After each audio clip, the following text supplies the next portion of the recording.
गौ सेवक कभी अकाल मृत्यु को प्राप्त नहीं होता। गौ सेवक कभी दरिद्र नहीं हो सकता। गौ सेवक कभी असाध्य रोगों से ग्रसित नहीं हो सकता, भले प्रारब्ध हो, क्योंकि वो गौ सेवा में हो। माना कि मान लो प्रारब्ध से कोई आंतरिक बीमारी आ गई, लेकिन उसके प्रताप से परास्त नहीं होगा। बहुत से लाभ, सबसे बड़ा लाभ है भगवान कृपा। गौ सेवक कभी अकाल मृत्यु को प्राप्त नहीं होता। गौ सेवक कभी दरिद्र नहीं हो सकता।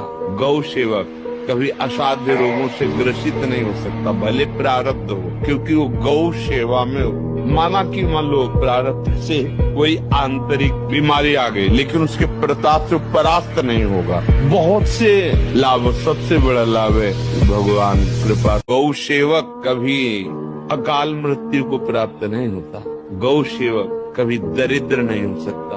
गौ सेवक कभी असाध्य रोगों से ग्रसित नहीं हो सकता, भले प्रारब्ध हो, क्योंकि वो गौ सेवा में हो। माना कि मान लो प्रारब्ध से कोई आंतरिक बीमारी आ गई, लेकिन उसके प्रताप से परास्त नहीं होगा। बहुत से लाभ, सबसे बड़ा लाभ है भगवान कृपा। गौ सेवक कभी अकाल मृत्यु को प्राप्त नहीं होता।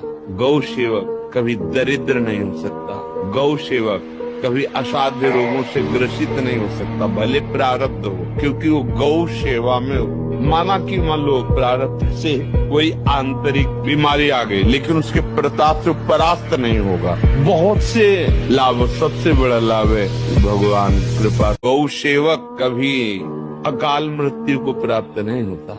गौ सेवक कभी दरिद्र नहीं हो सकता। गौ सेवक कभी असाध्य रोगों से ग्रसित नहीं हो सकता, भले प्रारब्ध हो, क्योंकि वो गौ सेवा में हो। माना कि मान लो प्रारब्ध से कोई आंतरिक बीमारी आ गई, लेकिन उसके प्रताप से परास्त नहीं होगा। बहुत से लाभ, सबसे बड़ा लाभ है भगवान कृपा। गौ सेवक कभी अकाल मृत्यु को प्राप्त नहीं होता।